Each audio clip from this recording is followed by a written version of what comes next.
오늘 토론회와 관련해서 관계부처인 국무정실의 김다론 사회정책 총괄과장, 기획재정부의 이주섭 일자리 경제과장, 고용노동부의 김덕호 청년여성 고용정책관, 여성가족부의 이건정 여성정책국장, 국토교통부의 김웅진 주택정책관께서 함께 배석하고 있다는 말씀을 드립니다. 또는 오늘 토론회에 황인국 자문위원님, 엄창한 자문위원님 소개로 청년 참여연대 등 청년 관련 단체에서 12분이 함께 방청하고 있다는 말씀을 함께 알려드립니다. 자, 그럼 의사일정 제1항 제2차 청년정책 토론회를 상정하겠습니다. 오늘 토론을 위해서 참석해 주신 여러 위원님과 또 자문위원님께 감사를 드리고요. 우선 앞서 이미 위촉장을 드렸습니다만 오늘 참석해 주신 6분의 자문위원님을 다시 한번 소개해 드리겠습니다. 소개받은 자문위원님께서는 앉은 자리에서 가볍게 목례로 인사해 주시면 감사하겠습니다. 먼저 김가람 한국청년회의소 중앙회장이십니다. 자, 오늘 감사합니다. 다음은 김석호 서울대 사회학과 교수님이십니다. 네, 고맙습니다. 다음은 송보희 한국청년정책학회 학회장이십니다. 네, 고맙습니다. 다음은 안현종 전 대통령직속 청년위원회 대외협력팀장이십니다. 네, 고맙습니다. 자, 다음은 엄창환 전국청년정책 네트워크 대표이십니다. 네, 고맙습니다. 마지막으로 황인국 한국청소년재단 이사장이십니다. 자, 거듭 오늘 바쁜 시간 내주신 자문위원님께 감사를 드립니다. 자, 그러면 토론회 진행 순서에 대해서 간략히 말씀을 드리겠습니다. 오늘 토론회는 청년 사회 안전망 강화와 청년 정책 전달 체계 강화를 주제로 해서 6분의 발제자의 발표를 차례로 먼저 들은 다음에 우리 위원님들께서 질의하는 순서로 진행하도록 하겠습니다. 또한 오늘 토론회는 위원회 회의로 진행되기 때문에 질의는 위원님들만 하실 수 있습니다. 발제자께서는 발제자 상호간 토론이 오늘은 여기서 허용되지 않는다는 점을 함께 유념해 주시고 앉으신 자리에서 7분 정도로 주제의 범위 내에서 발표해 주시면 감사하겠습니다. 7분이라고 하는 시간이 우리가 법정 시간은 아니기 때문에 편의상 설정한 시간이니까 혹시 꼭 필요한 부분이나 또 7분 꼭 채워야 되는 건 아니기 때문에 조금 신축적으로 이용해 주시면 감사하겠습니다. 자, 그럼 먼저 김가람 자문위원님 발표해 주시기 바랍니다. 예, 반갑습니다. 저 김가람이라고 합니다. 우리 보통 청년회의소가 JC라고 하죠. 예, 저희가 이런 어떤 정책을 연구하는 기관은 아니어서 좀 내용이 좀 부족할 수는 있지만 이 자리에 이렇게 참석하는 것만으로도 굉장히 기쁘게 생각합니다. M4 세대라는 말은 다들 알고 계실 거라고 생각합니다. 따라서 실업률 또한 계속해서 증가하고 있는 것 또한 모두가 잘 알고 있는 사실이실 것 같고요. 현재 그 청년 세대 46.5% 정도가 수도권에 밀집되어 있습니다. 그 이유는 수도권에 또 일자리가 집중되어 있고요. 또 그리고 특히 대기업과 관련된 일자리들은 수도권에 많이 집중되어 있는 현실이라고 알고 있습니다. 근데 또 반대로 수도권의 집값은 지방에 비해서 또 많은 격차가 있는 것 또한 사실입니다. 그래서 우리 청년들은 수도권에 또 집중되어 있고 또 집값이나 이런 문제를 해결하기 위해서 그나마 임금이나 조건이 좋은 대기업이나 공공기관으로서 취업이 몰리고 있는 현실입니다. 그래서 집값의 부담이나 청년들의 어떤 부채가 복합적으로 작용해서 청년들의 시름이 깊어지는 것이 현실입니다. 그래서 제안을 해보고자 합니다. 지금 현재 일손이 부족하다고 하지만 또 중소 중견기업들은 반대로 일손이 또 부족한 현실이죠. 그래서 중소 중견기업에 취업한 우리 청년들에게 어떤 혜택을 주게 되면 중소 중견기업에 대한 일손 부족 현상도 해결할 수 있고 우리 청년들의 취업난 또한 해결할 수 있지 않을까라는 생각을 해보았습니다. 그래서 구체적으로 중소 중견기업 취업 청년들을 대상으로 실질적인 세제 혜택 및 주거 부채 부담을 좀 줄여준다면 우리 청년들이 어떤 일자리를 구하는 데 있어서 대기업뿐만이 아니라 조금 더 중소중견기업에도 많은 관심을 갖지 않을까 생각을 합니다. 현재 시중은행의 전세자금 대출 평균 이자율이 3.2% 정도인데요.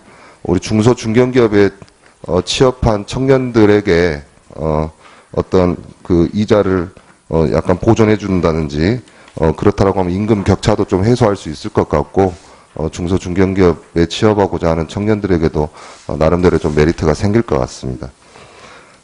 또한 세금 감면 및 기타 지원에 대해서도 제 발제 자료에 나와 있으니 참고해 주시면 될 것 같습니다.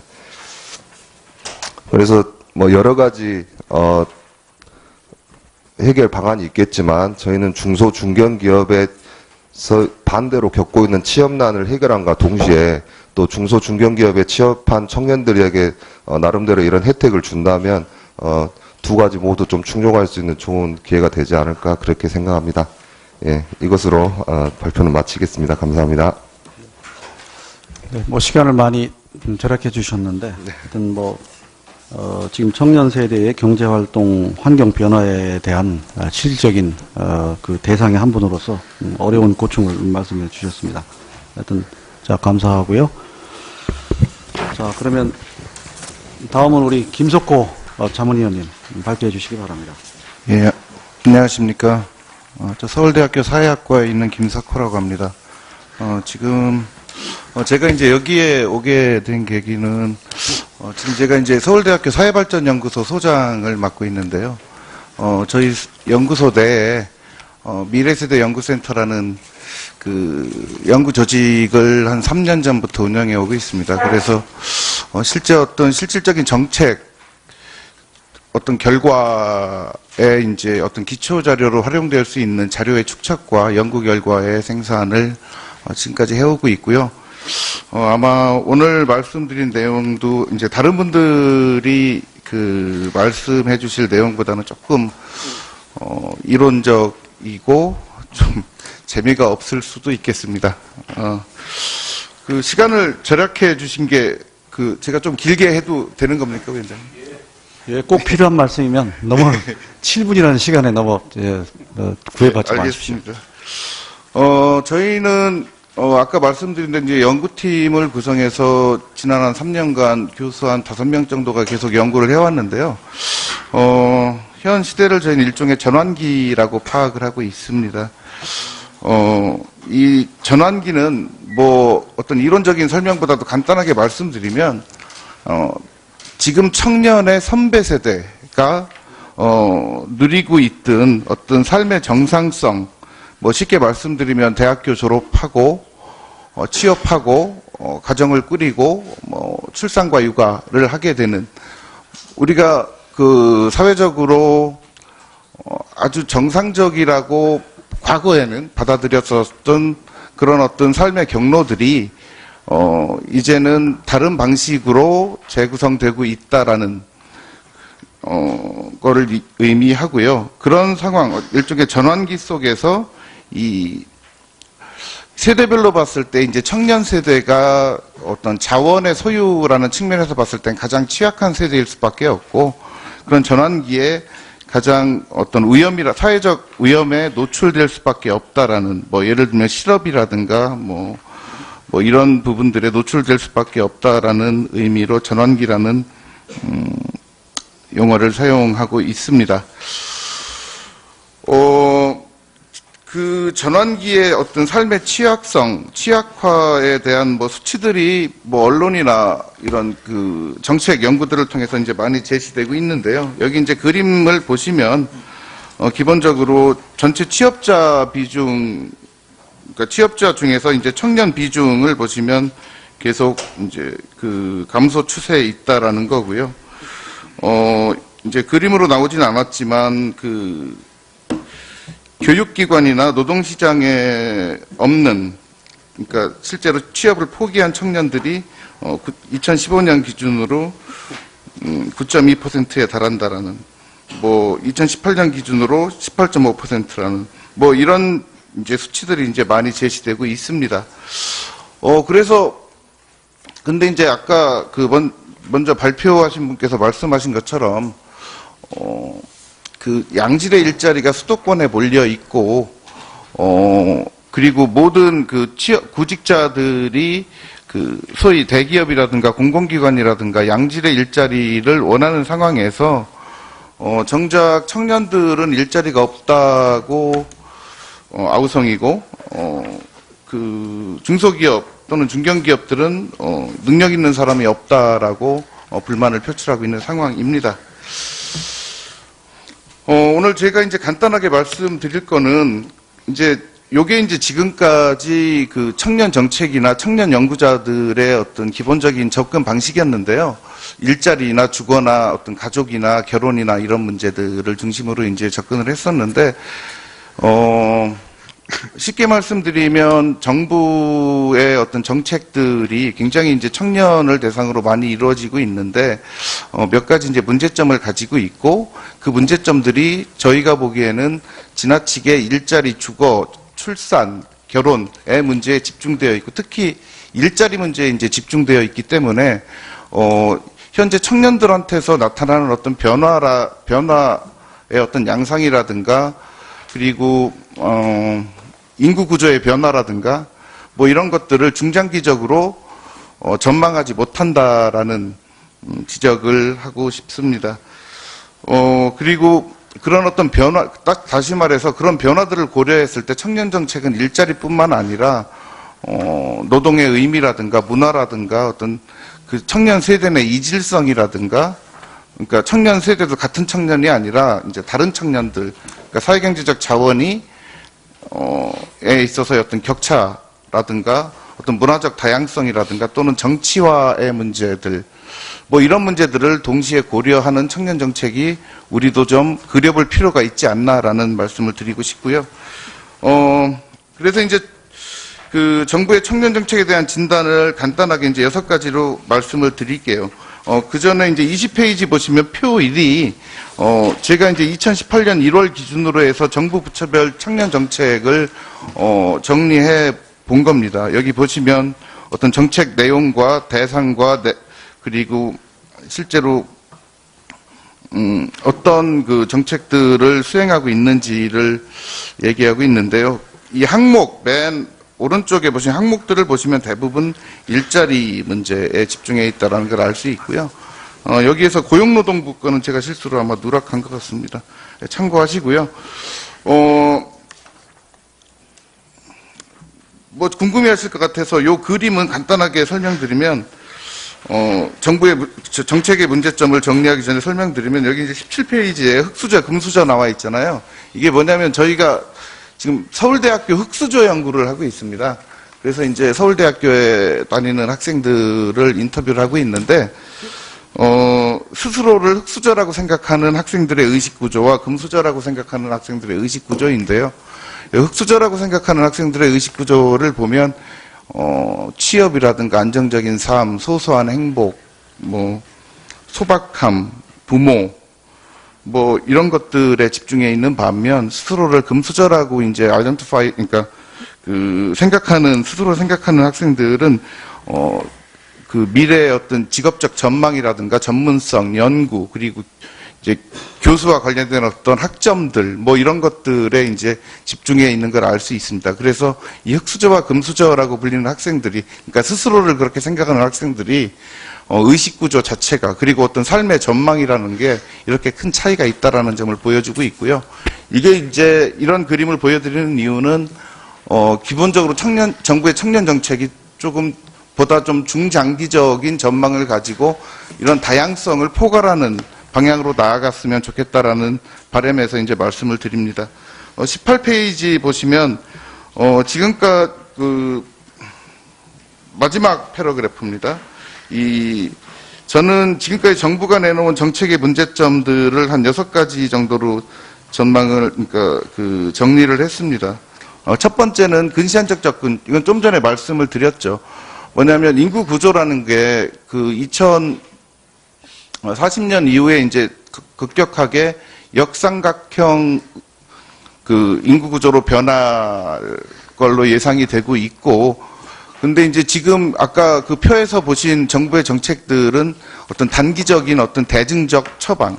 그러니까 결국에는 어떤 주거 지원이라든가 청년을 그 고용하는 중소기업에 지원금을 준다든가 또는 일자리 수를 늘린다든가 뭐 이런 처방에 이제 좀 급급하는 경향이 있다라는 거고요.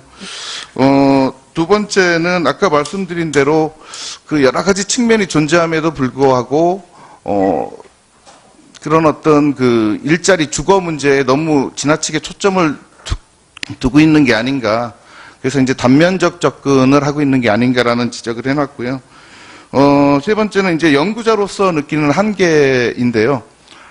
실제로 청년 문제를 청년 문제를 많은 분들이 말씀하시지만, 청년 관련된 신뢰할 만한, 그 자료가 축적되어 있지 않습니다. 한국 사회에. 그래서 이 청년 연구 관련 R&D 예산을 조금 더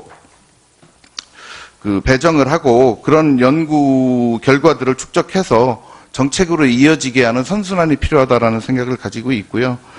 다시 말해서 좋은 자료의 축적 없이는 효과적인 청년 정책을 기대할 수 없기 때문이겠죠.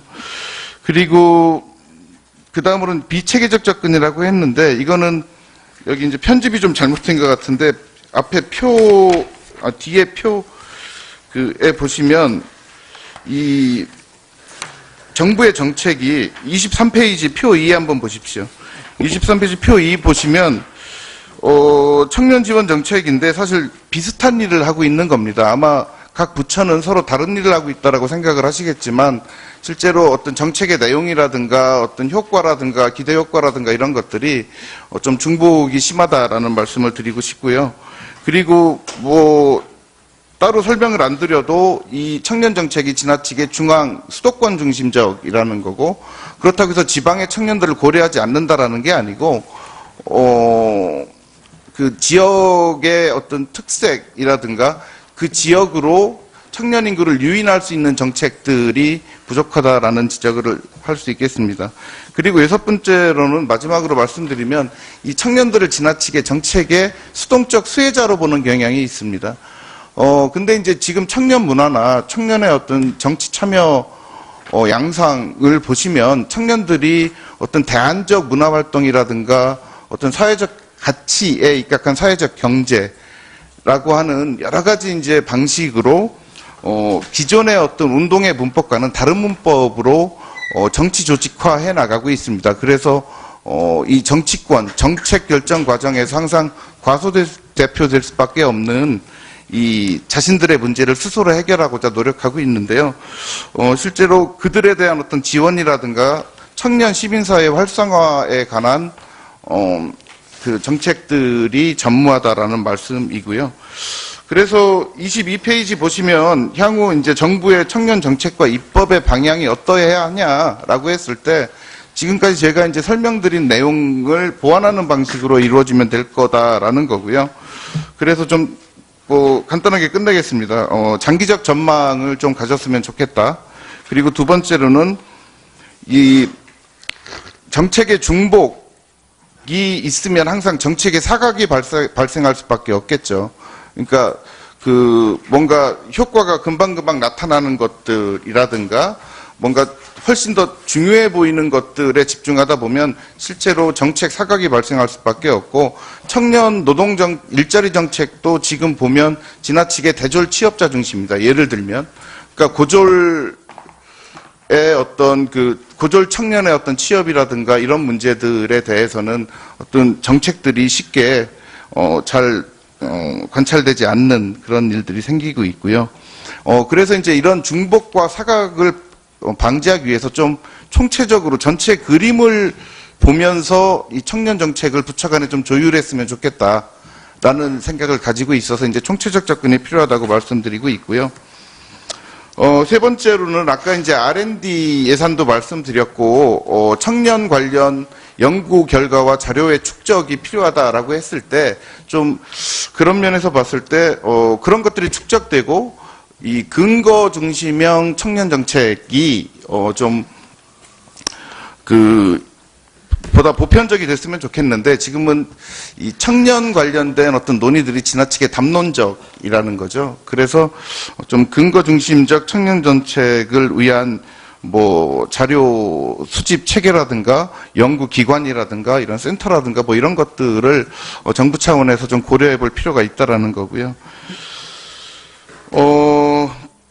뭐 체계적 조직적 접근은 그래서 이제 청년 관련된 정책의 어떤 컨트롤 타워가 있으면 좋겠다는 생각을 가지고 있고요. 그리고 이제 다섯 번째로는 아까 말씀드린 대로 지역을 고려하되 이게 중앙에서 하향식으로 가는 게 아니라 쌍방향 소통이 가능한 지역 맞춤형 정책과 그리고 지역의 특색을 살려서 청년들을 유인할 수 있는, 그래서 결국에는 인구 문제의 어떤 해결에도, 그러니까 인구 구조의 어떤 그 문제도 개선할 수 있는 방향으로 지역 유인형 청년 정책이 있었으면 좋겠다라는 말씀을 드리고 싶고요.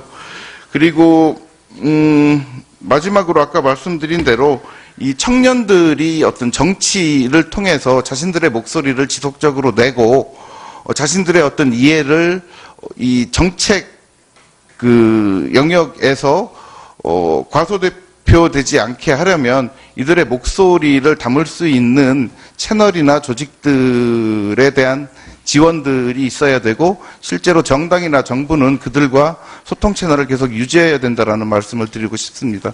예, 이것으로 발표 마치겠습니다. 감사합니다.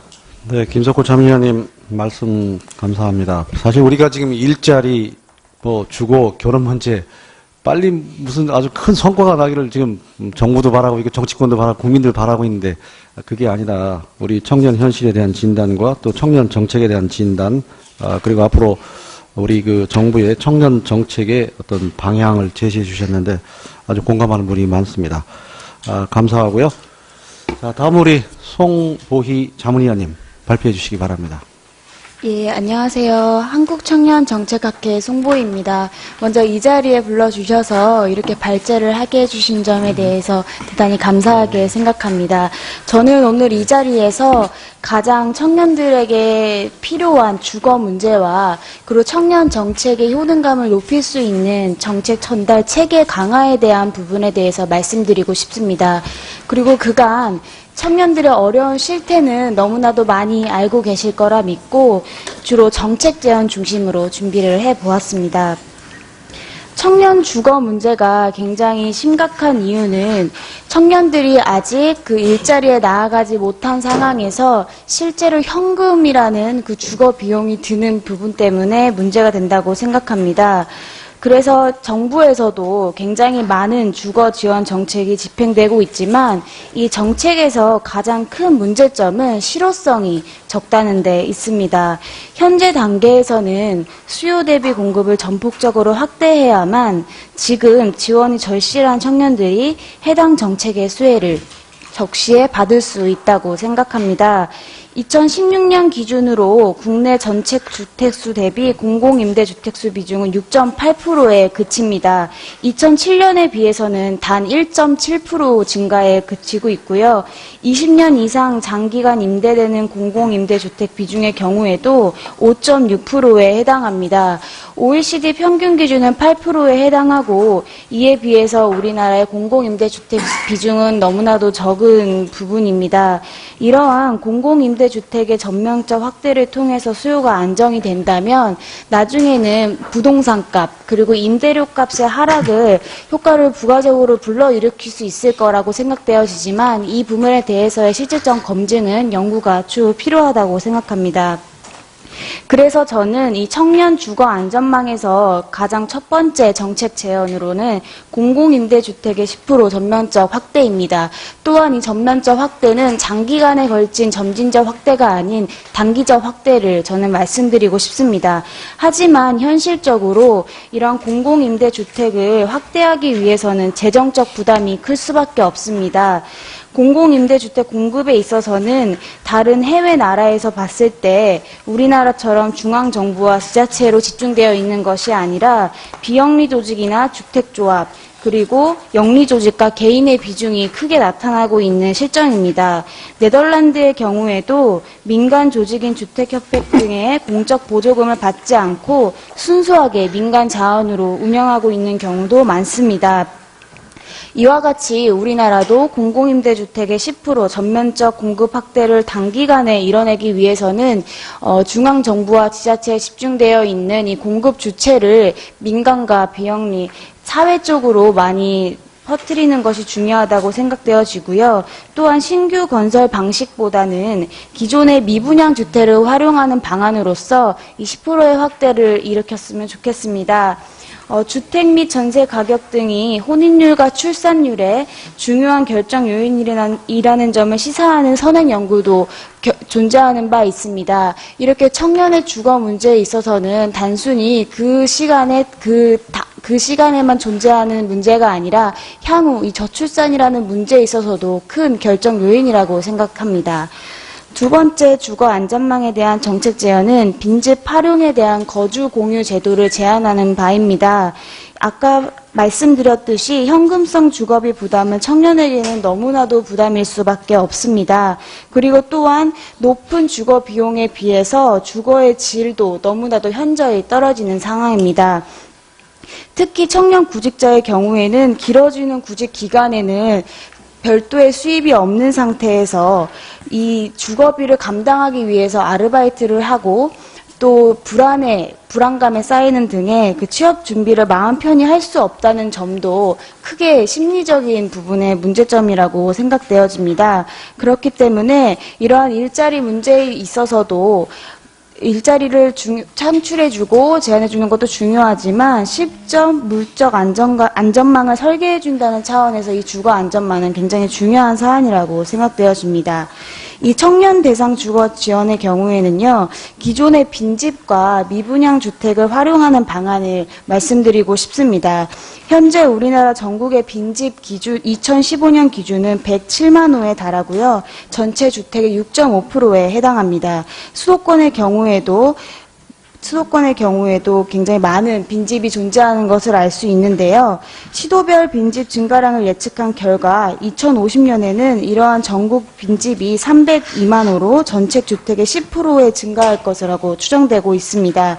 이러한 빈집은 토지 이용의 효율성을 저해하고 생활환경을 저해시키는 사회적 요인으로도 촉발될 수 있는 바, 이러한 빈집을 활용해서 공유제도를 통해 청년의 주거 안전망을 좀 깔아준다면 실질적인 재정 부담을 지우고 사회 갈등을 불러일으킬 수 있는 혹은 사회 환경을 저하시킬 수 있는 요인을 같이 없애줄 수 있는 방안도 있을 거라 생각합니다. 실제로 17년 2월에 빈집 및 소규모 주택 정비에 대한 특례법상 이런 빈집 정비 계획을 수립 시행할 수 있고 또한 빈집 정비 시스템 구축이 가능한 바 있습니다.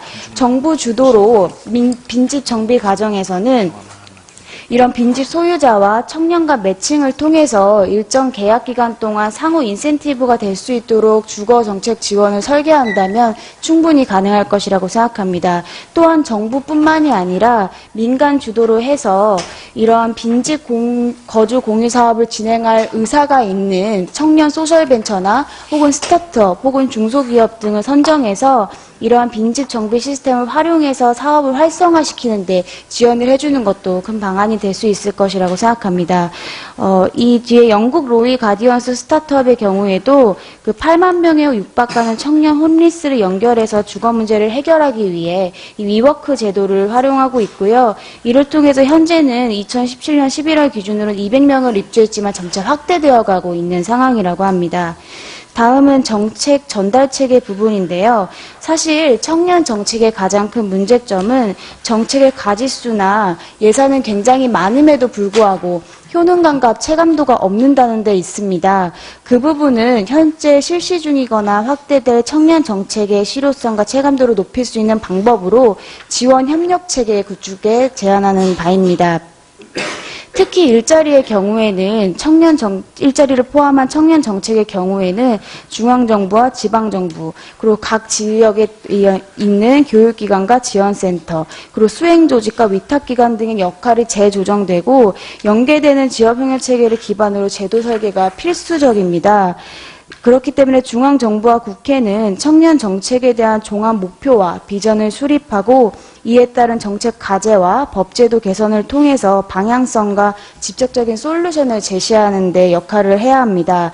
지자체의 경우에는 보다 밀접하게 청년과 맞닿아 있기 때문에 지역 특성과 삶의 패턴에 맞게 맞춤형 정책을 수립하고 집행하는 데 역할을 해야 합니다. 특히 지역 차원에서는 민간이나 노동조합, 정부가 민간협력 거버넌스를 구축해서 논의구조를 만들어 상시적으로 합의를 진행해야 합니다. 또한 가장 중요한 것은 중앙정부와 지자체 간 그리고 각 지자체별로 핫라인을 구축해서 이러한 청년 정책이 개별적으로 진행되고 있는 부분에 대한 충돌을 미연에 방지하고 상호 보완을 할 수 있도록 하는 데 중요한 역할을 해야 한다고 생각합니다. 그리고 무엇보다 중요한 것은 앞서 말씀해 주신 대로 정책 대상인 청년들이 정책 의사결정에 참여하는 데 있는데요.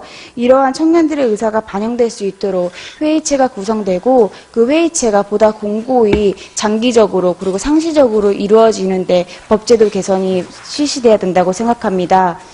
사실 저희가 전국 1000명 청년 대상으로 조사를 했을 때 청년들의 가장 현재 역할이 뭐냐라고 했을 때 주체적으로 내 삶을 도전하고 노력하는 자세가 이 시대의 청년이 해야 하는 자세다라고 대답을 한 바 있습니다. 현재 2018년을 살아가는 청년들은 그 어느 세대보다 주체성이 있고 굉장히 도전하고 싶어 합니다. 이런 나답게 그리고 당당하게 청년들이 살아갈 수 있도록 사회 안전망을 포함한 청년 정책의 목표가 집중되었으면 좋겠습니다. 지금 현재 청년 정책이 단순히 청년들이 힘들기 때문에 지원해주자라는 차원이 아니라 보다 자립하고 도전하며 당당하게 살아갈 수 있도록 투자해주고 국가가 청년들을 케어해준다라는 차원의 목표 방향성이 설계되기를 바라는 마음으로 이상 발표를 마치겠습니다. 감사합니다. 네, 우리 송보희 자문위원님 말씀 감사하고요. 주거 안전망에 관해서는 일부 내용이 우리 정부 정책에 포함은 되어 있습니다만 좀 성과가 잘 안 돼서 그러는데 좋은 참고가 될 것 같고요. 지금 말씀한 아까 우리 김석호 자문위원님 말씀한 대로 당장의 어떤 실적이나 성과를 내려고 조급해하지 말고 종합적으로 장기적인 그런 전망과 그런 안목으로 제대로 좀 체계적으로 추진했으면 좋겠다는 같은 말씀을 주신 것 같습니다. 자, 말씀 감사하고요. 다음은 안현종 자문위원님 발표해 주시기 바랍니다. 네, 반갑습니다. 저는 정책자문기구였던 청년위원회에서 소통과 대외협력을 담당했었던 안현종 전 팀장이라고 합니다. 네. 앞서 청년의 미래와 현실에 대해서 고민하시는 특히 여러 위원님들 앞에 이런 발언 기회를 얻게 되어 감사하다는 인사를 먼저 전하고 이야기를 드리도록 하겠습니다. 청년 정책에 대한 부분들을 이야기하고 비단 청년 정책뿐만 아니라 다른 정책에 대한 이야기를 하면서 항상 그 정책들은 얼마나 국민들이 또 정책 대상들이 인지하고 있는지에 대한 고민들과 내용들을 점검하고자 하는 것들이 당연한 상황일 것입니다. 기본적으로 청년들의 정책 인지에 대한 부분들의 조사들은 매년 이루어져 왔었고 최근에도 고용부에서 작년 12월 달에 청년 고용정책 인지도 조사를 실시한 바가 있었습니다. 당시에도 한 1,600여 명 정도의 대학생과 청년들 대상으로 조사를 이루어졌었는데 한 50% 정도의 정책 인지도가 있다라고 발표가 된 바가 있었습니다. 수치만 놓고 본다면 그 정도 높은 수준이 아닌가라고 이제 이야기할 수 있겠지만은 청년들이 가장 관심을 갖고 있는 일자리 정책에 대한 부분조차도 절반 정도의 인지도를 갖고 있다는 부분들은 과연 청년들이 이 정책들을 얼마나 많이 인지하는지에 대해서 반증하는 또 다른 모습일 것 같습니다. 그렇다면 이제 청년들이 과연 청년 정책들을 과연 모르는 것일까? 꼭 그렇지도 않습니다. 기본적으로 학기가 시작될 때마다, 대학교 학기가 시작될 때마다 검색어 상위의 랭킹에서 검색을 달리는 것도 있습니다. 바로 이제 국가 장학금인데요. 이런 부분들은 청년들이 몰라서 찾는 것들이 아니라 어떻게든 찾아서 이것들이 자신의 혜택으로 가져가기 위해서 정보를 찾습니다. 아울러 이제 주거에 대한 부분도 이제 공공임대주택에 대한 부분들도 자리와 위치에 대비했을 때 효율적인 장소이기 때문에 그것을 잡기 위해서 많은 관심과 노력을 기울이고 로또에 당첨되는 것 같은 심정으로 도전하는 일들을 많이 볼 수 있었습니다. 그러면 청년 정책에 대한 부분들 앞서 위원님께서 말씀해 주셨지만은 많은 정책들이 있고 지난해 발간된 일자리 정책 위주의 한권으로 통하는 청년 지원 정책 프로그램을 보더라도 중앙정부와 지자체에서 운영하고 있는 정책들이 274개 정도로 목록을 소개하고 있습니다. 하지만 기본적으로 뭐 주거나 부채나 다른 뭐 활동 지원에 대한 지자체의 세밀한 정책들을 더 더한다면 그보다 숫자는 더 많아질 수 있을 것 같습니다. 그럼에도 불구하고 왜 청년들이 이거에 대한 인지들이 부족한가, 그거에 대한 내용들을 좀 고민해 본다면 기본 청년들이 그렇다면 정보를 검색하는 능력이 떨어지는가? 그렇지 않습니다. 정보에 대한 부분들 그 누구보다도 찾기에 애쓰고 있고 어느 지역에 놀러 간다 했을 때 여행 가거나 또 맛집을 찾는다고 할 때 그런 정보들은 누가 알려주지 않아도 알아서 잘 찾아서 찾아갑니다. 그리고 모르는 것이 있다면 뭐 페이스북 같은 SNS를 통해서라도 알아내서 그 부분들을 다 찾습니다. 그럼에도 불구하고 왜 이 부분들을 관심을 갖지 않는가? 관심이 없기 때문입니다. 정책들이 나와 맞닿아 있다는 면들을 많이 느끼지 못하기 때문에 이러한 일들이 벌어지고 있는 것 같습니다. 그렇다면 또 관심을 가지고서 정책을 신청하거나 그거에 수혜자가 되고자 했을 때의 경우를 뒤집어 본다면 또 그런 것 접근이 또 어려운 경우도 많이 있습니다. 쓰여져 있는 언어들이나 소개하고 있는 내용들, 구성하는 방식들이 좀 낯선 경우들도 많고 그러한 신청의 영역들을 볼 때도 나이가 해당되는 게 없는 건가라고 이제 의구심을 가질 때가 많은 것 또한 사실입니다. 실제로 한 광역시도에서 청년에게 어떤 수당과 같은 제도의 그 모집을 진행한 적이 있었었는데요. 그 절차나 그런 내용들도 좀 많이 힘들어서 그것들을 저조한 결과, 신청이 저조한 결과를 가져온 경우가 있었고, 이런 절차들을 간소한 경우에 이후에나 겨우겨우 그 정원을 채운 적도 있었습니다. 그렇다면 정부는 그 노력들을 안 해왔는가? 해왔었습니다. 지난 정부에서도 위원회를 통해서 여러 가지 포탈이나 정책 정보에 대한 부분들을 전달하기 위해 애를 썼었지만은 그러한 구조들이나 상황들이 그다지 현장에서 잘 접목되기 어려운 구조적 한계들이 분명히 좀 있었습니다. 정책에 대한 검색들을 많이 하기 위해서 청년 포탈과 같은 포탈 제도를 운영해봤었지만은 검색의 내용들 자체가 각 부처와 기관에서 생산되는 것들을 보여주다 보니 그러한 내용들 자체가 청년들의 정보로서 최적화되어 있지 않는 경우들이 많이 있었습니다. 그렇기 때문에 검색되어지는 결과 또한 청년들이 크게 호응을 얻지 못했던 상황이 있었습니다. 그렇다면 또 호응받는 부분들도 있었습니다. 제가 그 16년도 4월에 서비스 시작한 청년정책 사용설명서와 같은 것들이 있는데요. 문체부의 국민소통실 중심으로 전 부처에서 연합으로 이것들의 채널을 운영했었었는데 지금 현재 3월 기준으로 봤을 때는 페이스북 좋아요 수도 10만 8천, 팔로우도 11만 명, 블로그 누적 방문자 수도 1,428만 명, 구독자 2만 1,000명, 게시물도 1,600건에 육박하고 있고 소위 정부에서 주도하고 있는 SS 채널 중에서는 잘 나가는 채널로 자리매김을 하고 있습니다. 그러한 이유들은 내용에 있어서도 청년에게 최적화되어 있는 콘텐츠 베이스를 가지고 있고 소개하는 내용들도 청년들이 공감 가는 내용들로 꾸려져 있다 보니 그러한 결과들을 가지고 있는 것 같습니다. 그렇다면 청년 정책 지원 정책들이 보다 현장에서 잘 활용되고 정책 친밀도를 높이려면 어떻게 해야 되는가라는 걸로 말씀을 드리도록 하겠습니다. 앞서 협의체에 대한 이야기들을 강조해 주셨는데 저도 덧붙여 강조를 좀 드리고자 합니다. 청년 기본법에 대한 논의들은 국회에서 아직 미진한 가운데 있고 청년 기본조례는 지자체에서 보다 활성화하게 지금 기초단체까지들도 설정되어서 그거를 근거로 많은 여러 청년 정책들이 현장에서 구현되고 있습니다. 오히려 취창업이나 대학자금 주거에 대한 부분들은 중앙정부가 주도하고 있지만 오히려 청년들이 선호하고 있는 수당 문제 또 활동 지원 프로그램들은 지자체에서 그 정책들을 선도하고 있는 모양새입니다. 그러므로 이 청년 정책들이 보다 현장에서 호응도 높고 이런 부분들이 개선 확대되는 영향력들을 상호간에 주고받으려면은 중앙정부와 또 기관, 그 다음에 지자체까지 아우를 수 있는 전체적인 협의체의 구성들이 반드시 세워져야 된다고 생각을 합니다. 그런 일들을 통해서 홍보에 대한 부분들, 또 정책에 대한 여러 가지 논의들이 청년들에게 최적화된 형태들로 설계될 수 있는 여지들이 많이 있지 않을까 싶습니다. 또한 아울러서 이 정보에 대한 전달에 대한 부분들을 말씀드릴 때 청년 정책을 좀 더 집중적으로 논의하고 그 활동을 할 수 있는 정보센터의 운영을 좀 제안 드리고자 합니다. 지금 현재는 고용부에서 청년 네트워크 또 앞서 말씀드린 소통실에 청년정책 사용설명서의 두 가지 채널들이 운영되고 있습니다. 기본적으로 청년 워크넷 채널 같은 경우에는 일자리 고용부에서 진행하고 있기 때문에 일자리 정책 위주로 운영될 수밖에 없는 한계들이 좀 있고요. 기본적으로 청년정책 사용설명서는 SNS 미디어 채널적 역할이기 때문에 실질적으로 청년들이 정책을 신청하거나 하는 부분까지 연결되는 구조를 갖기에는 또 채널적인 한계를 갖고 있는 것 또한 사실입니다. 그리고 오히려 그 청년들에게 이런 부분들을 더 적극적으로 전달하기 위해서는 복지부에서 그 복지 정책들을 적극적으로 전달하는 사례들을 좀 따라가면 좋지 않을까라는 생각을 하고 있습니다. 생애 주기마다 또 사회 진출마다 적용될 수 있을 만한 여러 가지 정책의 워딩들이 키워드들이 있습니다. 그런 부분들이 청년에게 직접적으로 전달될 수 있도록 시기적으로 관련된 정보들을 푸시 형태든 정보 전달을 적극적으로 진행을 한다면 누릴 수 있는 청년 정책들을 놓치는 상황들은 있지 않을까 싶습니다.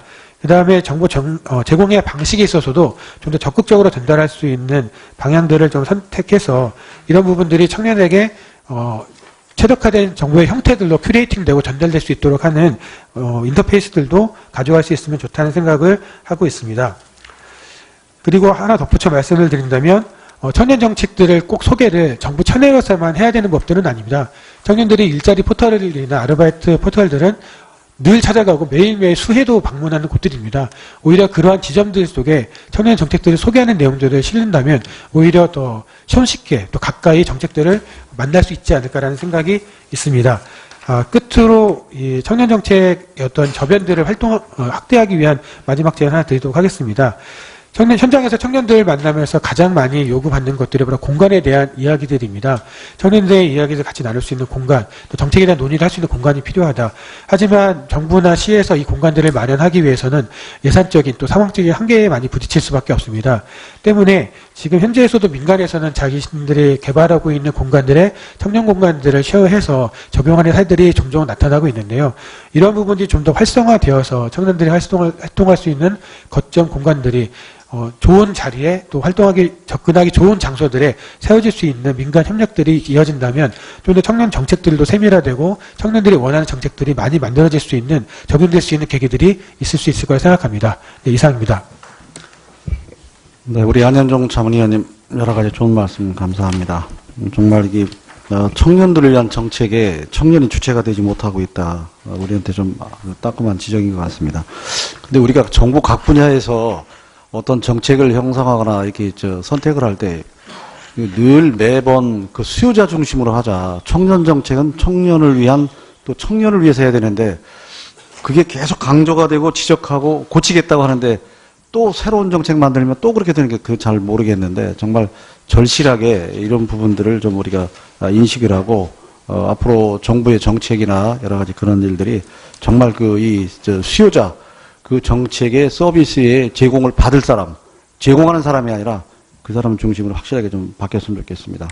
좋은 말씀 감사하고요. 자, 다음은 우리 엄청한 자문위원님 발표해 주시기 바랍니다.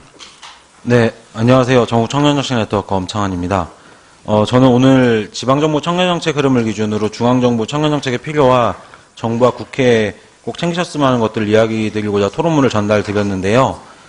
제가 사실 원고를 하나를 다르게 써봤습니다. 근데 실제 와서 보니까 이미 이제 앞서서 자문위원분들이 얘기해 주신 내용도 되게 많고, 사실 19대 국회 때부터 청년기본법 논의는 진행되어 왔던 것, 그리고 청년미래특별위원회 회의록에서도 관련 내용을 계속 확인할 수 있었던 것들이 있어서 오늘 토론문 중에 초점을 중심으로 말씀드리면서 몇 가지 이야기를 좀 추가로 드리도록 하겠습니다. 우선 토론문 앞단에 있는 내용은 패러다임 전환이 필요하다. 일자리, 주거, 부채, 문화, 생활, 권위 향상 등 청년 정책은 종합적으로 재구성돼야 된다. 그리고 뒤에도 살짝 언급을 하겠는데요. 지역 격차를 포함하여 연령 격차, 소득 격차, 학력 격차, 성별 격차 등 청년 세대 내 발생하고 있는 격차를 해소하기 위한 노력이 병행되어야 한다 정도로 이야기를 하고 넘어가도록 하겠습니다. 다음은 청년 정책에서 발생하는 지역 격차와 불균형 관련된 내용입니다. 현재 서울에서 살고 있는 청년들은 월 50만 원씩 6개월 지급되는 청년수당을 받아서 활용할 수 있을까 고민을 좀 해볼 수 있습니다. 그리고 전주에 살고 있는 청년들은 보건소에서 무료로 건강검진을 받을 수 있게 되어 있고요. 하지만 일부 지역에서는 유사한 청년 정책을 지원받고 싶지만 해당 정책이 존재하지 않거나 낮은 소득 수준 기준으로 인해서 낙인 효과를 걱정하기도 합니다. 그리고 제주에 있는 청년들은 작년부터 전국에서 유일하게 청년 갭이어를 활용할 수 있게 되었습니다. 아마도 올해는 몇 지역에서 추가로 청년 갭이어를 시도하는 걸로 알고 있습니다. 알고 계시겠지만 지역마다 청년 정책은 상이하게 운영되고 있습니다. 물론 지역별로 상황을 고려하며 지방정부의 자율성과 다양성을 보장하는 것은 매우 중요하다고 생각합니다. 하지만 현재 지방정부별 청년정책의 흐름이 지역의 특성을 반영한다고 보기에는 어려운 지점이 있으며 특정 문제는 지역 경계를 넘어서 보편성을 띠기 때문에 오히려 지역 격차로 인한 청년정책 소외 지역을 쉽게 확인할 수 있는 상황이 되었습니다. 이대로라면 향후 청년정책으로 인한 제도의 불균형과 지역 격차가 더 적나라하게 드러나는 시점이 올 것이라고 생각합니다. 특히 형성기에 있는 청년정책은 제도 개선과 안착 과정에서 청년 현장의 상황에 반응하며 변화에 유연해야 합니다. 하지만 이것을 가능하게 하는 청년 활동의 규모는 지역의 상황과 조건에 따라서 편차가 큽니다. 이는 청년정책 외에 다른 분야에서도 마찬가지로 나타나는 현상이라고 생각을 하는데요. 지역마다 격차가 분명한 한국 사회에서 인적, 물적 기반이 부족할수록 이러한 기반 구축 지원을 우선으로 진행해야 되지만 지방정부의 이러한 관점은 찾아보기 어렵고 예산 조달의 한계 또한 존재합니다. 결국 이러한 문제들로 악순환이 반복된다고 저는 생각을 합니다. 상황이 바뀌지 않고서는 지역 청년은 지역 청년정책에서조차 설 자리를 찾을 수 없을 것이며 우리는 청년정책에서도 지역 격차를 실감할 수밖에 없는 상황으로 들어서고 있습니다. 특히 지방정부가 청년정책을 종합화하는 모양새를 갖추고는 있습니다. 다만 실제로는 재정 여건이 열악한 지방정부의 현실로 인해 중앙정부의 예산 의존을 피할 길이 없고 연관되어 세부 정책 과제가 일자리 정책에 여전히 편중되어 나타나는 상황이 있습니다. 48페이지의 표 5와 4를 좀 참고해 주시면 좋을 것 같습니다. 청년정책의 예산 비중은 전체 예산 중 1% 내로 예산 규모가 절대적으로 작습니다. 게다가 중앙정부의 예산은 일자리에 대부분 투입될 수밖에 없게 되어 있고요. 전반적으로 일자리 분야의 예산이 압도적으로 높을 수밖에 없습니다. 이는 종합정책 도입 취지가 무색하게 예산 분포의 불균형이 심각한 청년정책의 열악한 현실을 나타내고 있습니다. 중앙정부의 청년정책이 일자리 분야를 넘어 보편화되어야 지방정부에서도 한계를 넘어설 수 있을 것입니다. 그리고 덧붙여 현재 상황을 좀 이야기 드려보고 싶습니다. 지난 2월 26일 인천광역시에서 청년기본조례 제정을 한 것을 마지막으로 17개 광역 지방정부에서 모두 청년기본조례를 제정하게 되었습니다. 그리고 청년정책 범위 확대에 대해서는 이견이 거의 없는 걸로 저는 알고 있습니다. 하지만 대체로 합의가 있었음에도 불구하고 중앙정부의 종합적인 청년정책의 수립은 현실화되지 못하고 있는 게 현지의 상황입니다. 또 19대 국회에도 20대 국회도 청년기본법이 매번 발의되지만 여야 합의안에도 들지 못하는 것 또한 현실입니다. 이 와중에 청년의 현실은 계속 변화하고 있습니다. 이 변화가 긍정적인 방향이 아니라는 것은 여기 계신 모든 분들이 알고 계시리라 생각합니다. 이런 상황을 감안했을 때 중앙정부의 청년정책은 청년 문제를 해결하기 위한 파격성을 띨 것인지 아니면 청년 문제를 해결하기 위한 현실성을 가질 것인지 이 지점에서 선택을 하고 힘을 모아 실질적인 실행력을 가지는 것이 필요하다는 것, 이것이 제가 오늘 이야기 드리고 싶은 내용의 요점입니다. 청년기본법 제정은 사실 청년정책의 범위를 확대하자는 가장 일반적인 이야기입니다. 사회적 동의가 쉬운 지점이 있으니 기본법 제정에서 출발하자는 판단에서 그간의 주장해온 맥락이 있습니다. 즉 기본법 제정 등의 제도 정비가 당장 청년의 현실을 반영시키는 해법이 되기는 어렵겠지만 점진적 해결이라는 것을 전제로 주장을 해왔었는데 생각보다 기본법 제정 추진이 더딘 것을 보고 답답한 마음이 좀 큰다고 생각합니다. 사실 다들 중요하다고 말하고 별다른 의견은 없어 보이는데 왜 기본법 제정이 안 되는 것인지 오늘 이야기를 들어보고 싶기도 합니다. 다른 측면으로 파격적으로 문제를 해결하려고 한다면 불평등 해소를 위한 과감한 사회진입 정책을 써야 한다고 생각합니다. 예로 청년 기본소득, 사회출발자산, 사회상속제 이런 것들이 대안이 될 수 있을 겁니다. 물론 청년에게만 이러한 정책 수단을 쓰는 것에 대한 사회적 반감이 클 수 있다는 것도 알고 있습니다. 다만 약 2년 전 말도 안 되는 정책이라고 이야기되었던 청년수당이 전국화되고 중앙정부 정책으로 발표되어 온 과정들을 보면 저는 불가능한 이야기도 아니라고 생각합니다. 문제의 심각성을 반추해보면 이런 정책 수단을 고민해볼 필요가 반드시 있다고 생각을 합니다. 그리고 이런 것들이야말로 국회나 정부가 고민해야 될 얘기라고 생각합니다. 저는 어떤 출발이라도 좋다고 봅니다. 종합적인 청년정책 도입의 출발점을 갖고 점진적으로 진전시켜도 좋고 다소 사회적 논란을 감수하더라도 파격적인 정책 수단을 도입하는 것도 방법일 거라 생각합니다. 저는 여기서 우리가 어디서 힘을 모을 것인지 누가 의지를 낼 것인지 이런 것들이 문제로 남아있다고 생각합니다. 어떤 출발이라도 출발하자는 합의와 실천 의지를 모으는 것이 중요하다고 봅니다. 청년미래특위가 그 역할 혹은 책임을 다해 주실 것을 당부드립니다. 그리고 시간을 조금 더 써서 이야기를 여기서 마무리를 하려고 했는데 조금만 더 하겠습니다. 종합정책 컨트롤타워와 거버넌스 관련된 내용입니다. 앞서 이야기해 주신 내용들도 있는데 저도 좀 덧붙이고 싶어서요. 컨트롤타워 관련해서 꼭 중요한 지점 두 가지를 말씀드리고 싶습니다. 첫째는 지방정부 청년정책의 역사에서 법 제정이 논의되고 있습니다. 그리고 그것들이 기반이 되겠죠. 그만큼 청년기본법의 특성을 고려하여 지방정부의 청년정책을 존중하고 자율권을 보장하는 방식으로 부처 및 정부 간 협의조정을 원활하게 할 수 있는 방식이어야 하고요. 둘째는 지역격차를 줄이는 방식으로 청년종합정책을 견인할 수 있도록 하는 것 두 가지를 고려해서 컨트롤타워를 고려해 주셨으면 좋겠습니다. 또 청년정책 위상을 제고하고 청년의 참여, 즉 거버넌스를 구축하기 위한 중앙정부의 노력이 상당히 중요하다고 생각합니다. 하지만 중앙정부는 대통령 직속 청년위원회를 폐지하고 일자리위원회로 일어나는 등 그동안에 축적해온 청년정책의 경험과는 관계없는 모습으로 흘러왔습니다. 물론 박근혜 정부와의 대통령 직속 청년위원회가 조직관리에 치중했다는 내외의 평가가 있으며 그 과정에서 기존 위원회의 존재감이 미비했고 청년 현장의 의견이 모아지지 않았던 부재했던 점 모두 문제는 공감합니다. 하지만 폐지의 방식이 아니라 개선했어야 했다고 저는 생각을 합니다. 심의의결기구는 대표성과 전문성, 책임성으로 인해 경직성을 띠게 되는 경향이 있습니다.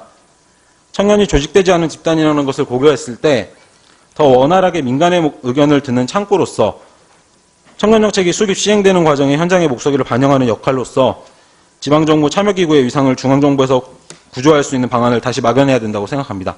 이상입니다. 네, 우리 엄청한 자문위원님 여러 가지 말씀 감사합니다. 주로 이제 우리 청년 정책에 관한 중앙과 지방 간의 어떤 차이, 지역 간 차이, 보편적 추진과 선택적 추진에 따른 차이, 여러 가지 차이를 지적하면서 문제는 차이가 더 커지고 있다, 늘어나고 있다 하는 점을 지적하시고, 청년 정책의 우리 컨트롤 타워, 거버넌스, 또 그 중에 하나가 청년 기본법 제정이다. 공감하는 말씀 많이 주셨습니다. 감사하고요. 자, 마지막으로 우리 황인국 자문위원님 발표해 주시기 바랍니다. 네, 반갑습니다. 한국청소년재단 황인국입니다. 저는 앞에 우리 한국청년정책 송보희 학회장님께서 말씀하신 청년주거 안전망에 있어서 큰 틀을 얘기하셨고, 거긴 그 내에서 청년 1인 가구의 문제를 중심으로 해서 말씀드리고자 합니다.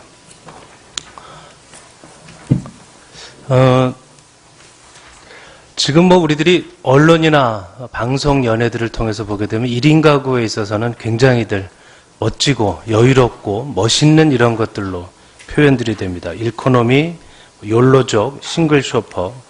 대체로 이러한 부분들의 1인 가구들 내용들을 보게 되면 시장의 트렌드 변화에만 관심이 맞춰진 분석이 아닌가 이렇게 생각을 하고 있습니다. 아이고, 이게 위원장님, 이거 아까 제가 봤더니 포인터기가 굉장히 좀 부실해서 제가 발언하기 전에 이거를 하나 좀 고쳐주셨으면 좋겠다고 말씀드리고 싶었는데 잘 안 넘어가는 건 제 잘못이 아니라 포인터기의 문제입니다. 그래서 이 스타급 연예인들의 라이프 스타일들을 보게 되더라도 그렇지만 1인 가구에 있어서 일반 가구 대비로 1인 가구가 현재 27.9%입니다. 전체 일반 가구의 27.9%가. 그래서 이러한 문제들 보시게 되면 대체로 우리들이 피상적으로 알고 있는 부분들하고 다르게 비현실적인 1인 가구들의 삶이 빈곤층 1인 가구에 대한 상대적인 박탈감을 제공하고 있다. 이렇게 생각을 좀 하고요. 현재 2018년 2월 통계청 자료에 따르면 남성 15세 34세까지 15세에서 34세 미만까지의 기준은 청년고용 촉진 특별법에 근거한 내용을 기준으로 삼았습니다. 이렇게 볼 때 남성 1인 가구의 수가 여성보다 19만 가구가 더 많은 것으로 이렇게 나타나고 있습니다.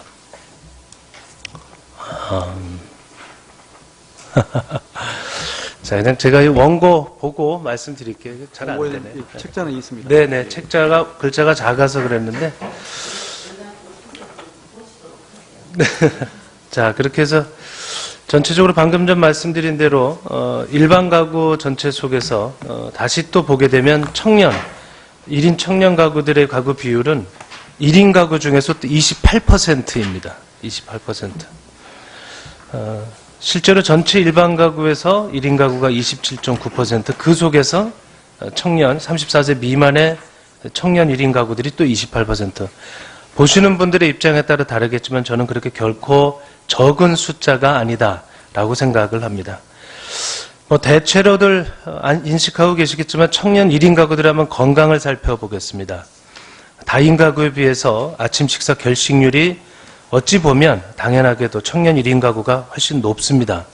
주된 식사 메뉴 보시는 바와 같고 편의점 이용률 압도적입니다. 1인 가구와 다인 가구에 있어서의 흡연율, 과음 비율, 비정상적인 수면 이러한 부분들이 청년 1인 가구에 있어서 굉장히 많은 차이들을 보여주고 있습니다.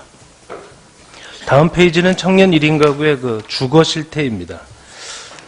2015년도 인구주택 총조사 결과에 따르면 청년층 가구의 주택 점유는 월세가 62.9%, 전세는 21%로 임차 가구 비중이 약 84%, 특히 청년층 가구 중에 20에서 29세 청년이 65% 이상이 월세에 거주하고 있으면서 지역에 따라서 공간에 따라서 상이한 이러한 임차료들을 내고 있습니다. 굉장히 개인들의 소득 기준에 따라서는 높은 비중이 될 수도 있음을 의미합니다. 청년층 가구는 주로 40제곱미터 이하 단독 다세대 주택에 거주하고 있는데요. 20에서 29세 이하 가구 중에 69%가 40제곱미터 이하 주택에서 거주하고 있고 그 중에 60% 이상이 단독주택 및 다세대 주택에서 거주하고 있는데 이는 원룸 등에서 거주하고 있는 가구들이 많기 때문입니다. 제가 이러한 문제를 청년 문제에 있어서 주거 안정망 문제에 중요하게 제안하는 이유이기도 합니다. 청년 1인 가구들의 유형과 문제점 보시게 되면 청년 시절에 한 번쯤 독립하고 그러한 독립된 생활이 또 개인의 성장에 일부 도움이 되기도 합니다. 자립적, 자생적인 의지를 높이기도 하고 그러나 이러한 문제들과 다르게 어찌할 수 없이 청년 1인 가구를 선택해야 되는 경우에 있어서는 고용불안, 저소득의 문제를 안고 있고 이 때문에 아시다시피 결혼 의사를 포기하거나 가족에 대한 성향도 부정적이 될 수밖에 없음을 알 수 있습니다. 청년 1인 가구들의 소득 분포를 보게 되면 1인 가구 중에 30대 미만 소득은 평균 177만 원으로 다인 가구에 비해서 22만 원 정도 월 소득이 낮은 것으로 나타나 있습니다. 특히 1인 가구 중 저소득층 비율은 52%고 중소득과 고소득층은 3.3%에 불과합니다. 내용들은 아래 내용들 보시는 바와 같고 그래서 시간 관계상 말씀을 좀 드리면 청년 1인 가구에 있어서의 법률 시행령 시행 기준에 있어서의 개선 사항을 좀 요청드립니다.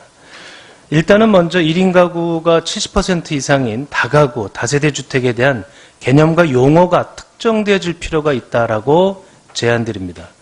1인 가구가 많아도 전체 일반 가구의 27%에 달해도 도시형 생활주택, 다세대 주택이라는 용어에 묻혀서 있어서 1인 가구에 대한 이 문제들이 특징되고 있지 않고 이로 따른 문제들이 있다라고 보여집니다.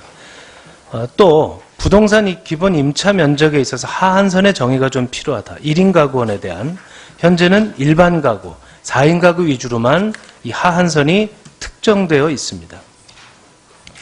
다세대 주택 건축 시에 있어서 1인 가구원의 휴게 공간 및 커뮤니티 공간의 배치들이 필요하도록 관계법령이 개정될 필요가 있다라고 봅니다. 아시다시피 1인 가구원들이 떠오르는 상상 그대로 그 좁은 공간에서 폐쇄적인 삶을 살 수밖에 없는 현재적인 구조가 있습니다. 고시용 고시텔, 다들 아시다시피 유사 1인 가구 주택 내에 주거복지에 대한 문제들이 법률적으로 명기될 필요가 있습니다. 또한 임대차 계약 시에 건물주, 1인 가구 등에게 부동산의 치안 안전 서비스에 대한 사항을 명시하고 이를 확인받게 해야 된다라고 생각합니다. 또 1인 가구 과밀주택의 경우는 반드시 경호보안 업체를 이용하게 하고 건물주 임차인이 이를 임차인에게 관리비 사용 내역과 함께 통제해야 된다는 점들을 세밀하게 좀 다뤘으면 좋겠습니다. 관련법에 있어서 1인 가구에 대한 개념과 용어를 삽입하고 건축법에 있어서 1인 가구 주택에 대한 개별 임차 공간의 단위 면적 기준, 치안별, 완강기, 소화기 등의 치안, 안전 설비에 대한 의무화를 넣을 것을 제안드립니다. 이 내용은 작년도에 국회 행정안전위원회 김영진 의원과 제가 공동대표로 있는 생활정책연구원에서 함께 1인 가구에 대한 자료집을 국회 정기국회를 앞둬놓고 만든 자료집 안에 대체로 수록들이 되어 있습니다. 이 내용 중에서 청년 세대만 15세 이상 34세까지의 청년 부분을 발췌해서 추가적인 내용과 함께 말씀드렸다는 부분을 첨언드리고 발제를 마치도록 하겠습니다. 네. 우리 황인국 자문위원님 수고 많으셨습니다. 청년 1인 가구 중심으로 청년에 관한 문제의 진단과 또 입법적인 해결 대책을 말씀해 주셨습니다. 좋은 참고가 될 것 같습니다. 거듭 자문위원님들의 좋은 말씀에 대해서 감사를 드립니다. 이제 의원님들의 질의 차례입니다. 그동안 해온 것처럼 오늘 질의는 정해진 그 순서에 따라서 일문일답 방식으로 진행을 하되 우선 첫 질의를 마치고 필요한 경우 추가 질의를 하도록 하겠습니다. 어떤 정치를 통해서 자신들의 목소리를 지속적으로 내고 자신들의 어떤 이해를 이 정책 그 영역에서 과소대표되지 않게 하려면 이들의 목소리를 담을 수 있는 채널이나 조직들에 대한 지원들이 있어야 되고 실제로 정당이나 정부는 그들과 소통 채널을 계속 유지해야 된다라는 말씀을 드리고 싶습니다. 예, 이것으로 발표 마치겠습니다. 감사합니다. 네, 김석호 자문위원님 말씀 감사합니다. 사실 우리가 지금 일자리, 주거, 결혼 문제 빨리 무슨 아주 큰 성과가 나기를 지금 정부도 바라고 있고 정치권도 바라고 국민들 바라고 있는데 그게 아니라 우리 청년 현실에 대한 진단과 또 청년 정책에 대한 진단, 그리고 앞으로 우리 그 정부의 청년 정책의 어떤 방향을 제시해 주셨는데 아주 공감하는 분이 많습니다. 감사하고요. 자, 다음 우리 송보희 자문위원님 발표해 주시기 바랍니다. 예, 안녕하세요. 한국청년정책학회 송보희입니다. 먼저 이 자리에 불러주셔서 이렇게 발제를 하게 해주신 점에 대해서 대단히 감사하게 생각합니다. 저는 오늘 이 자리에서 가장 청년들에게 필요한 주거 문제와 그리고 청년 정책의 효능감을 높일 수 있는 정책 전달 체계 강화에 대한 부분에 대해서 말씀드리고 싶습니다. 그리고 그간 청년들의 어려운 실태는 너무나도 많이 알고 계실 거라 믿고 주로 정책 제안 중심으로 준비를 해보았습니다. 청년 주거 문제가 굉장히 심각한 이유는 청년들이 아직 그 일자리에 나아가지 못한 상황에서 실제로 현금이라는 그 주거 비용이 드는 부분 때문에 문제가 된다고 생각합니다. 그래서 정부에서도 굉장히 많은 주거 지원 정책이 집행되고 있지만 이 정책에서 가장 큰 문제점은 실효성이 적다는 데 있습니다. 현재 단계에서는 수요 대비 공급을 전폭적으로 확대해야만 지금 지원이 절실한 청년들이 해당 정책의 수혜를 적시에 받을 수 있다고 생각합니다.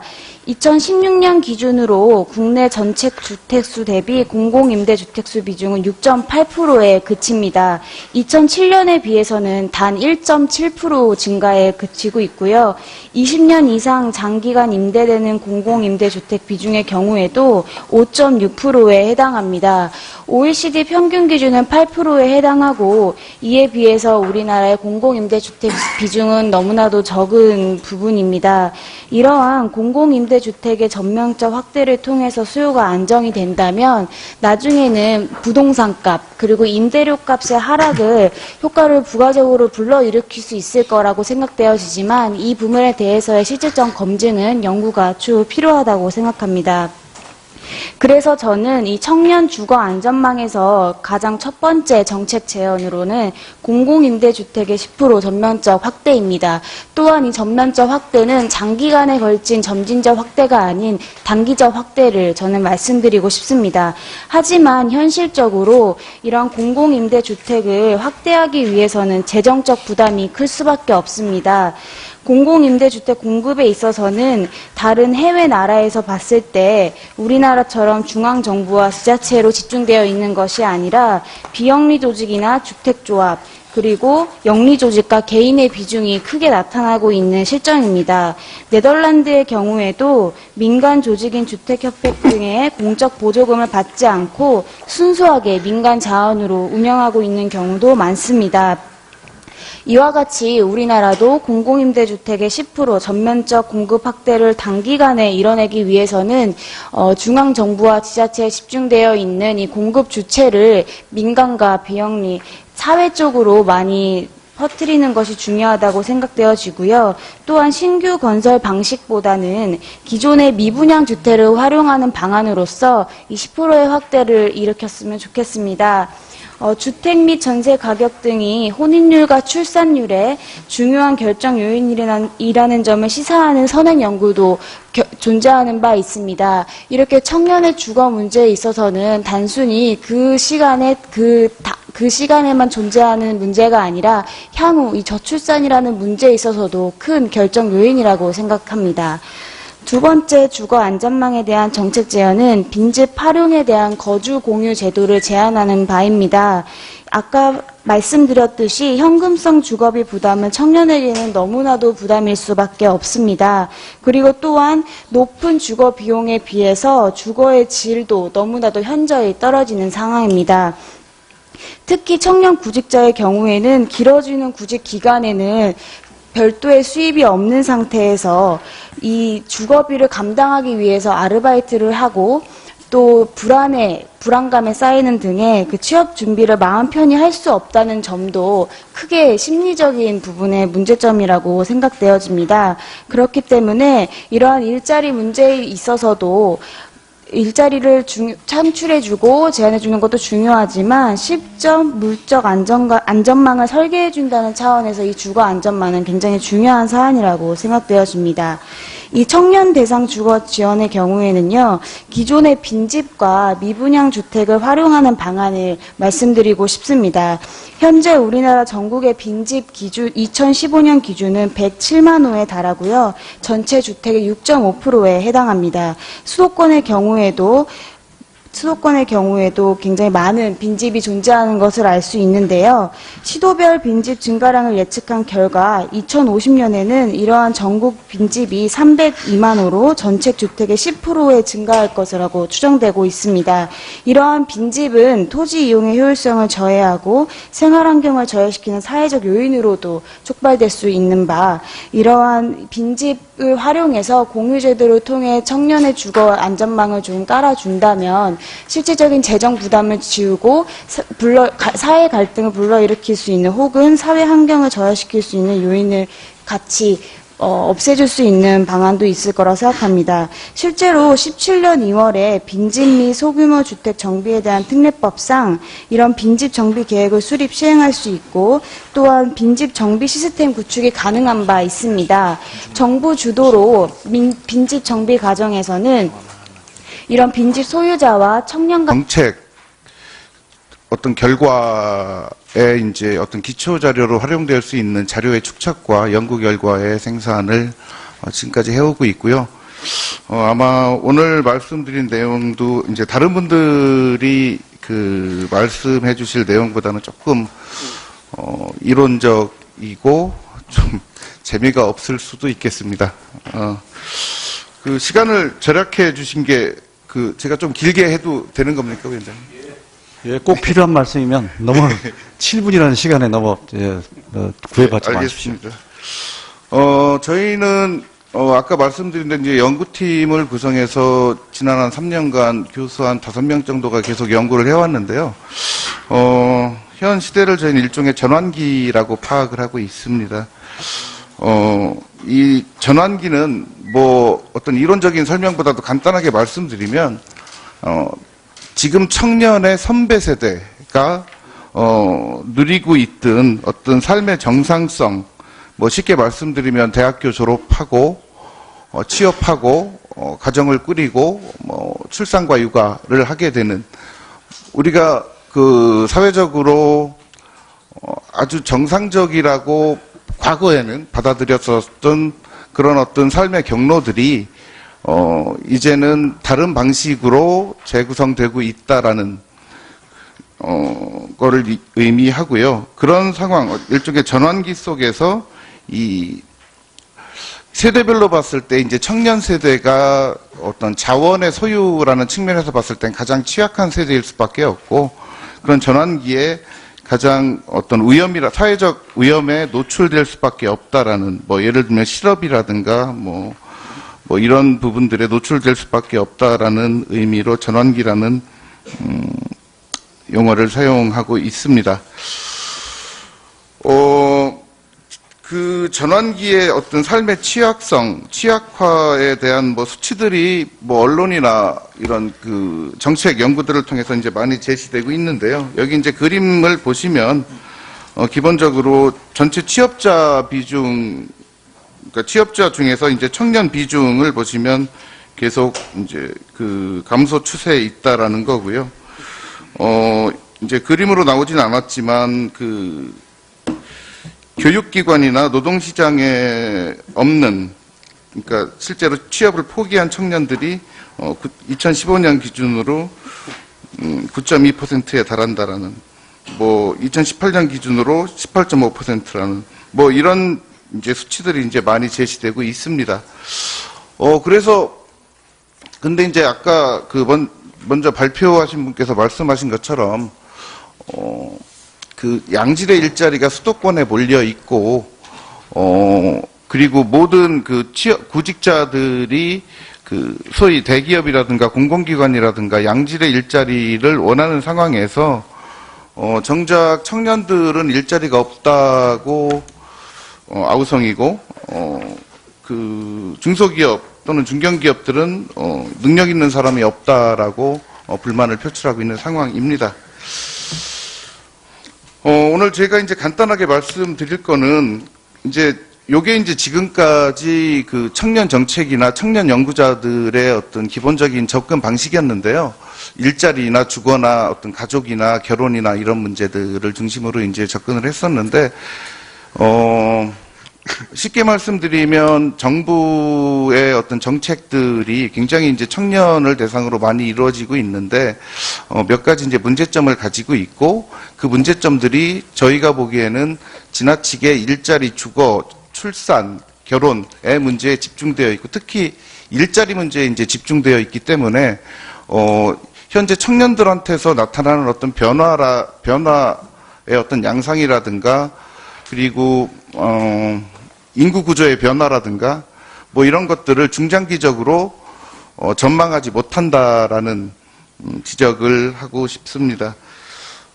그리고 그런 어떤 다시 말해서 그런 변화들을 고려했을 때 청년 정책은 일자리뿐만 아니라, 노동의 의미라든가 문화라든가 어떤 그 청년 세대 내 이질성이라든가, 그러니까 청년 세대도 같은 청년이 아니라 이제 다른 청년들, 그러니까 사회경제적 자원이 에 있어서의 어떤 격차라든가 어떤 문화적 다양성이라든가 또는 정치화의 문제들, 뭐 이런 문제들을 동시에 고려하는 청년 정책이 우리도 좀 그려볼 필요가 있지 않나라는 말씀을 드리고 싶고요. 그래서 이제 그 정부의 청년 정책에 대한 진단을 간단하게 이제 6가지로 말씀을 드릴게요. 그 전에 이제 20페이지 보시면 표 1이, 제가 이제 2018년 1월 기준으로 해서 정부 부처별 청년 정책을, 정리해 본 겁니다. 여기 보시면 어떤 정책 내용과 대상과, 그리고 실제로, 어떤 그 정책들을 수행하고 있는지를 얘기하고 있는데요. 이 항목, 맨 오른쪽에 보시면 항목들을 보시면 대부분 일자리 문제에 집중해 있다는 걸 알 수 있고요. 여기에서 고용노동부 거는 제가 실수로 아마 누락한 것 같습니다. 참고하시고요. 뭐 궁금해하실 것 같아서 요 그림은 간단하게 설명드리면, 정부의 정책의 문제점을 정리하기 전에 설명드리면, 여기 이제 17페이지에 흑수저, 금수저 나와 있잖아요. 이게 뭐냐면 저희가 지금 서울대학교 흑수저 연구를 하고 있습니다. 그래서 이제 서울대학교에 다니는 학생들을 인터뷰를 하고 있는데, 스스로를 흑수저라고 생각하는 학생들의 의식구조와 금수저라고 생각하는 학생들의 의식구조인데요. 흑수저라고 생각하는 학생들의 의식구조를 보면, 취업이라든가 안정적인 삶, 소소한 행복, 뭐, 소박함, 부모, 뭐 이런 것들에 집중해 있는 반면 스스로를 금수저라고 이제 아이덴티파이 그러니까 그 스스로 생각하는 학생들은 그 미래의 어떤 직업적 전망이라든가 전문성, 연구 그리고 이제 교수와 관련된 어떤 학점들 뭐 이런 것들에 이제 집중해 있는 걸 알 수 있습니다. 그래서 이 흑수저와 금수저라고 불리는 학생들이 그러니까 스스로를 그렇게 생각하는 학생들이 의식구조 자체가 그리고 어떤 삶의 전망이라는 게 이렇게 큰 차이. 매칭을 통해서 일정 계약 기간 동안 상호 인센티브가 될 수 있도록 주거 정책 지원을 설계한다면 충분히 가능할 것이라고 생각합니다. 또한 정부뿐만이 아니라 민간 주도로 해서 이러한 빈집 거주 공유 사업을 진행할 의사가 있는 청년 소셜벤처나 혹은 스타트업 혹은 중소기업 등을 선정해서 이러한 빈집 정비 시스템을 활용해서 사업을 활성화시키는데 지원을 해주는 것도 큰 방안이 될 수 있을 것이라고 생각합니다. 이 뒤에 영국 로이 가디언스 스타트업의 경우에도 그 8만 명에 육박하는 청년 홈리스를 연결해서 주거 문제를 해결하기 위해 이 위워크 제도를 활용하고 있고요. 이를 통해서 현재는 2017년 11월 기준으로는 200명을 입주했지만 점차 확대되어 가고 있는 상황이라고 합니다. 다음은 정책 전달 체계 부분인데요. 사실 청년 정책의 가장 큰 문제점은 정책의 가지수나 예산은 굉장히 많음에도 불구하고 효능감과 체감도가 없는다는 데 있습니다. 그 부분은 현재 실시 중이거나 확대될 청년 정책의 실효성과 체감도를 높일 수 있는 방법으로 지원 협력 체계 구축에 제안하는 바입니다. 특히 일자리의 경우에는 일자리를 포함한 청년 정책의 경우에는 중앙정부와 지방정부, 그리고 각 지역에 있는 교육기관과 지원센터, 그리고 수행조직과 위탁기관 등의 역할이 재조정되고 연계되는 지역협력체계를 기반으로 제도 설계가 필수적입니다. 그렇기 때문에 중앙정부와 국회는 청년 정책에 대한 종합 목표와 비전을 수립하고 이에 따른 정책 과제와 법제도 개선을 통해서 방향성과 직접적인 솔루션을 제시하는 데 역할을 해야 합니다. 지자체의 경우에는 보다 밀접하게 청년과 맞닿아 있기 때문에 지역 특성과 삶의 패턴에 맞게 맞춤형 정책을 수립하고 집행하는 데 역할을 해야 합니다. 특히 지역 차원에서는 민간이나 노동조합, 정부가 민간협력 거버넌스를 구축해서 논의구조를 만들어 상시적으로 합의를 진행해야 합니다. 또한 가장 중요한 것은 중앙정부와 지자체 간 그리고 각 지자체별로 핫라인을 구축해서 이러한 청년 정책이 개별적으로 진행되고 있는 부분에 대한 충돌을 미연에 방지하고 상호 보완을 할 수 있도록 하는 데 중요한 역할을 해야 한다고 생각합니다. 그리고 무엇보다 중요한 것은 앞서 말씀해 주신 대로 정책 대상인 청년들이 정책 의사결정에 참여하는 데 있는데요. 이러한 청년들의 의사가 반영될 수 있도록 회의체가 구성되고 그 회의체가 보다 공고히 장기적으로 그리고 상시적으로 이루어지는데 법제도 개선이 실시돼야 된다고 생각합니다. 사실 저희가 전국 1000명 청년 대상으로 조사를 했을 때 청년들의 가장 현재 역할이 뭐냐라고 했을 때 주체적으로 내 삶을 도전하고 노력하는 자세가 이 시대의 청년이 해야 하는 자세다라고 대답을 한 바 있습니다.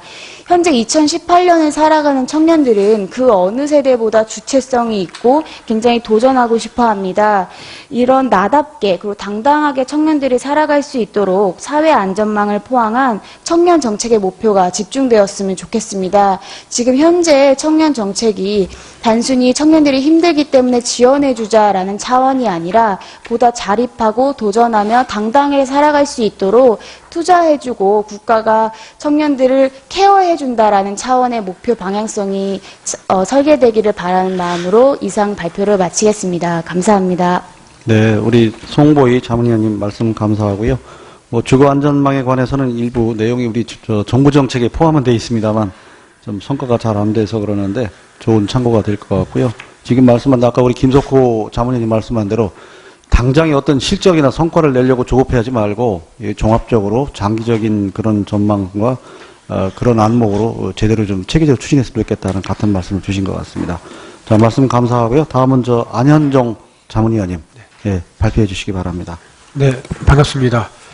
저는 정책자문기구였던 청년위원회에서 소통과 대외협력을 담당했었던 안현종 전 팀장이라고 합니다.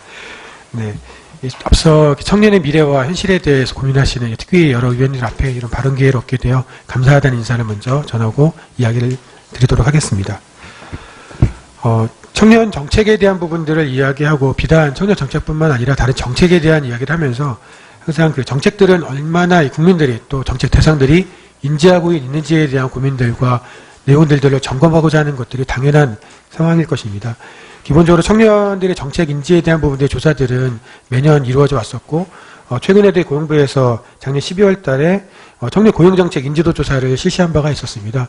당시에도 한 1,600여 명 정도의 대학생과 청년들 대상으로 조사를 이루어졌었는데 한 50% 정도의 정책 인지도가 있다라고 발표가 된 바가 있었습니다. 수치만 놓고 본다면 그 정도 높은 수준이 아닌가라고 이제 이야기할 수 있겠지만은 청년들이 가장 관심을 갖고 있는 일자리 정책에 대한 부분조차도 절반 정도의 인지도를 갖고 있다는 부분들은 과연 청년들이 이 정책들을 얼마나 많이 인지하는지에 대해서 반증하는 또 다른 모습일 것 같습니다. 그렇다면 이제 청년들이 과연 청년 정책들을 과연 모르는 것일까? 꼭 그렇지도 않습니다. 기본적으로 학기가 시작될 때마다, 대학교 학기가 시작될 때마다 검색어 상위의 랭킹에서 검색을 달리는 것도 있습니다. 바로 이제 국가 장학금인데요. 이런 부분들은 청년들이 몰라서 찾는 것들이 아니라 어떻게든 찾아서 이것들이 자신의 혜택으로 가져가기 위해서 정보를 찾습니다. 아울러 이제 주거에 대한 부분도 이제 공공임대주택에 대한 부분들도 자리와 위치에 대비했을 때 효율적인 장소이기 때문에 그것을 잡기 위해서 많은 그 관심과 노력을 기울이고 로또에 당첨되는 것 같은 심정으로 도전하는 일들을 많이 볼 수 있었습니다. 그러면 청년 정책에 대한 부분들 앞서 그 위원님께서 말씀해 주셨지만은 많은 정책들이 있고 지난해 발간된 일자리 정책 위주의 그 한권으로 통하는 청년 지원 정책 프로그램만 보더라도 중앙정부와 지자체에서 운영하고 있는 정책들이 274개 정도로 목록을 소개하고 있습니다. 하지만 기본적으로 뭐 주거나 부채나 다른 활동 지원에 대한 지자체의 세밀한 정책들을 더 더한다면 그보다 숫자는 더 많아질 수 있을 것 같습니다. 그럼에도 불구하고 왜 청년들이 이거에 대한 인지들이 부족한가, 그거에 대한 내용들을 좀 고민해 본다면 기본 청년들이 그렇다면 정보를 검색하는 능력이 떨어지는가? 그렇지 않습니다. 정보에 대한 부분들 그 누구보다도 찾기에 애쓰고 있고 어느 지역에 놀러 간다 했을 때 여행 가거나 또 맛집을 찾는다고 할 때 그런 정보들은 누가 알려주지 않아도 알아서 잘 오늘 토론회와 관련해서 관계부처인 국무정실의 김다론 사회정책 총괄과장, 기획재정부의 이주섭 일자리 경제과장, 고용노동부의 김덕호 청년여성 고용정책관, 여성가족부의 이건정 여성정책국장, 국토교통부의 김웅진 주택정책관께서 함께 배석하고 있다는 말씀을 드립니다. 또는 오늘 토론회에 그 황인국 자문위원님, 엄창한 자문위원님 소개로 청년 참여연대 등 청년 관련 단체에서 12분이 함께 방청하고 있다는 말씀을 함께 알려드립니다. 자, 그럼 의사일정 제1항 제2차 청년정책 토론회를 상정하겠습니다. 오늘 토론을 위해서 참석해 주신 여러 위원님과 또 자문위원님께 감사를 드리고요. 우선 앞서 이미 위촉장을 드렸습니다만 오늘 참석해 주신 6분의 자문위원님을 다시 한번 소개해 드리겠습니다. 소개받은 자문위원님께서는 앉은 자리에서 가볍게 목례로 인사해 주시면 감사하겠습니다. 먼저 김가람 한국청년회의소 중앙회장이십니다. 자, 오늘 감사합니다. 다음은 김석호 서울대 사회학과 교수님이십니다. 네, 고맙습니다. 다음은 송보희 한국청년정책학회 학회장이십니다. 네, 고맙습니다. 다음은 안현종 전 대통령직속 청년위원회 대외협력팀장이십니다. 예, 고맙습니다. 자, 다음은 엄창환 전국청년정책 네트워크 대표이십니다. 네, 고맙습니다. 마지막으로 황인국 한국청소년재단 이사장이십니다. 자, 거듭 오늘 바쁜 시간 내주신 자문위원님께 감사를 드립니다. 자, 그러면 토론회 진행 순서에 대해서 간략히 말씀을 드리겠습니다. 오늘 토론회는 청년 사회 안전망 강화와 청년 정책 전달 체계 강화를 주제로 해서 6분의 발제자의 발표를 차례로 먼저 들은 다음에 우리 위원님들께서 질의하는 순서로 진행하도록 하겠습니다. 또한 오늘 토론회는 위원회 회의로 진행되기 때문에 질의는 위원님들만 하실 수 있습니다. 발제자께서는 발제자 상호간 토론이 오늘은 여기서 허용되지 않는다는 점을 함께 유념해 주시고 앉으신 자리에서 7분 정도로 주제의 범위 내에서 발표해 주시면 감사하겠습니다. 7분이라고 하는 시간이 우리가 법정 시간은 아니기 때문에 편의상 설정한 시간이니까 혹시 꼭 필요한 부분이나 또 7분 꼭 채워야 되는 건 아니기 때문에 조금 신축적으로 이용해 주시면 감사하겠습니다. 자, 그럼 먼저 김가람 자문위원님 발표해 주시기 바랍니다.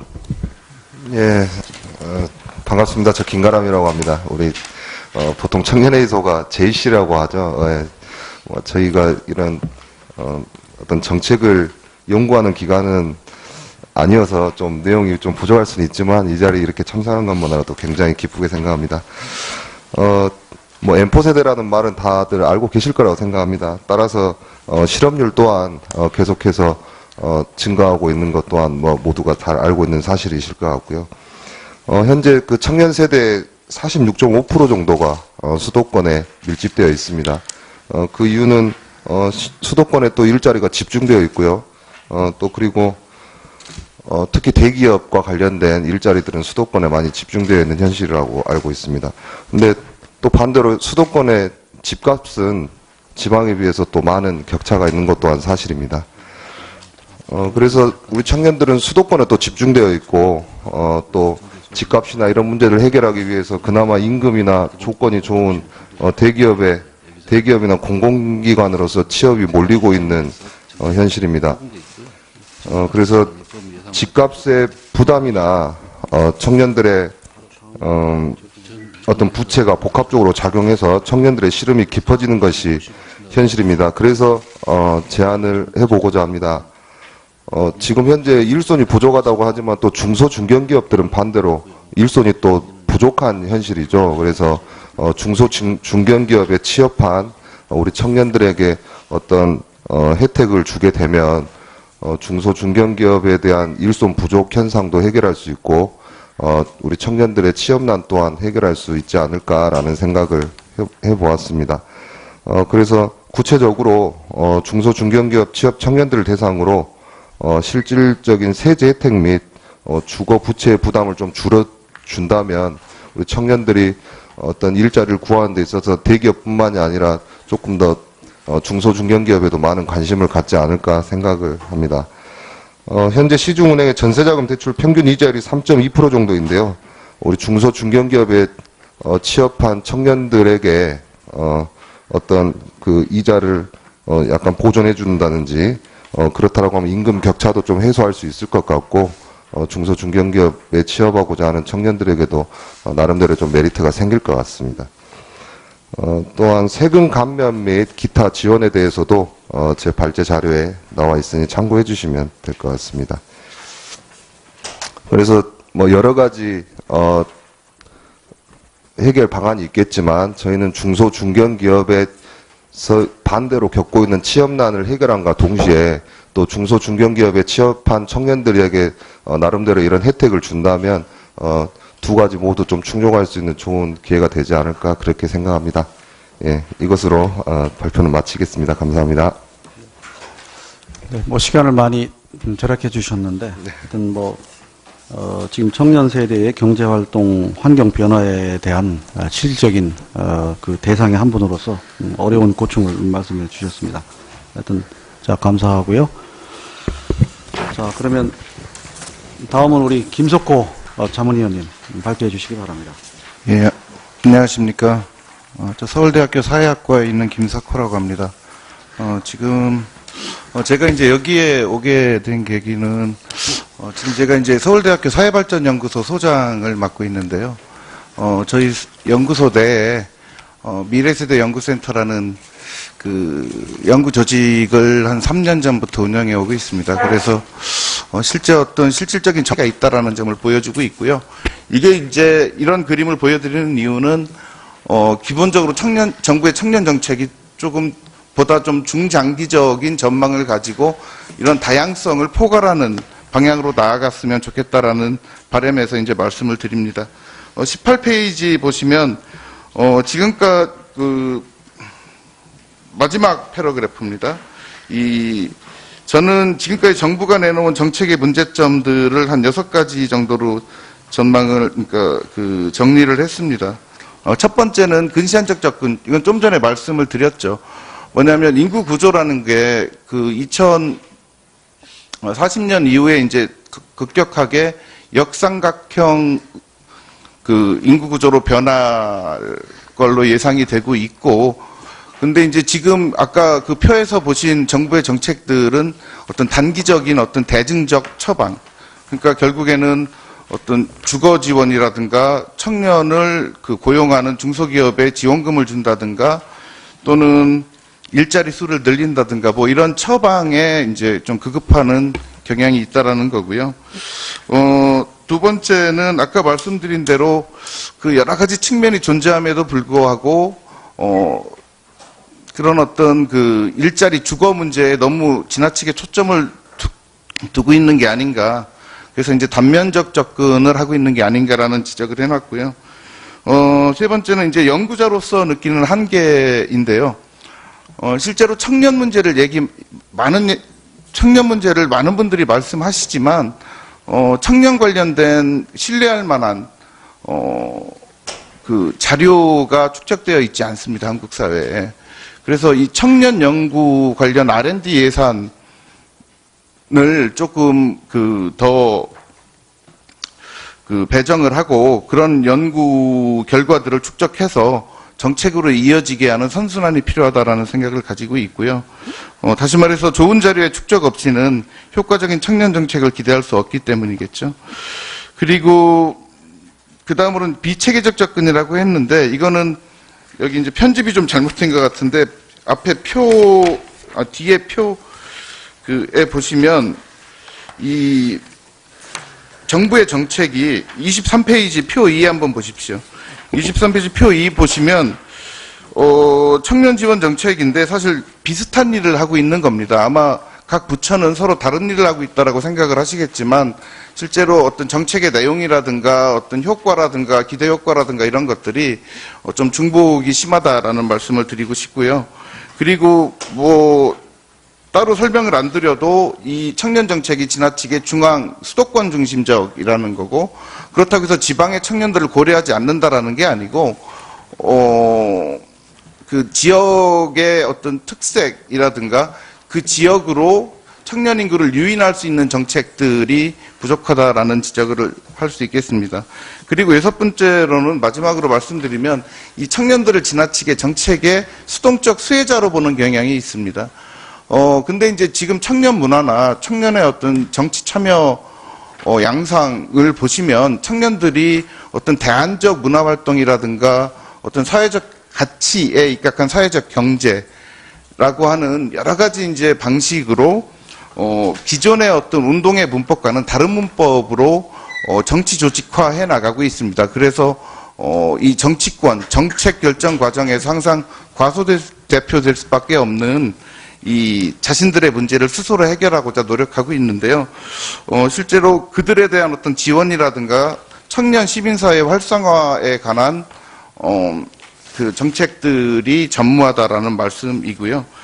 그래서 22페이지 보시면 향후 이제 정부의 청년 정책과 입법의 방향이 어떠해야 하냐라고 했을 때, 지금까지 제가 이제 설명드린 내용을 보완하는 방식으로 이루어지면 될 거다라는 거고요. 그래서 좀 간단하게 끝내겠습니다. 장기적 전망을 좀 가졌으면 좋겠다. 그리고 두 번째로는 이 정책의 중복이 있으면 항상 정책의 사각이 발생할 수밖에 없겠죠. 그러니까 뭔가 효과가 금방금방 나타나는 것들이라든가 뭔가 훨씬 더 중요해 보이는 것들에 집중하다 보면 실제로 정책 사각이 발생할 수밖에 없고, 청년 노동 일자리 정책도 지금 보면 지나치게 대졸 취업자 중심입니다. 예를 들면, 그러니까 고졸의 어떤 고졸 청년의 어떤 취업이라든가 이런 문제들에 대해서는 어떤 정책들이 쉽게 잘 관찰되지 않는 그런 일들이 생기고 있고요. 그래서 이제 이런 중복과 사각을 방지하기 위해서 좀 총체적으로 전체 그림을 보면서 이 청년 정책을 부처 간에 좀 조율했으면 좋겠다. 라는 생각을 가지고 있어서 이제 총체적 접근이 필요하다고 말씀드리고 있고요. 세 번째로는 아까 이제 R&D 예산도 말씀드렸고, 청년 관련 연구 결과와 자료의 축적이 필요하다라고 했을 때, 좀 그런 면에서 봤을 때, 그런 것들이 축적되고, 이 근거 중심형 청년 정책이, 보다 보편적이 됐으면 좋겠는데, 지금은 이 청년 관련된 어떤 논의들이 지나치게 담론적이라는 거죠. 그래서 좀 근거 중심적 청년 정책을 위한 뭐 자료 수집 체계라든가 연구 기관이라든가 이런 센터라든가 뭐 이런 것들을 정부 차원에서 좀 고려해 볼 필요가 있다라는 거고요. 뭐 체계적 조직적 접근은 그래서 이제 청년 관련된 정책의 어떤 컨트롤 타워가 있으면 좋겠다는 생각을 가지고 있고요. 그리고 이제 다섯 번째로는 아까 말씀드린 대로 지역을 고려하되 이게 중앙에서 하향식으로 가는 게 아니라 쌍방향 소통이 가능한 지역 맞춤형 정책과 그리고 지역의 특색을 살려서 청년들을 유인할 수 있는, 그래서 결국에는 인구 문제의 어떤 해결에도, 그러니까 인구 구조의 어떤 그 문제도 개선할 수 있는 방향으로 지역 유인형 청년 정책이 있었으면 좋겠다라는 말씀을 드리고 싶고요. 그리고 마지막으로 아까 말씀드린 대로 이 청년들이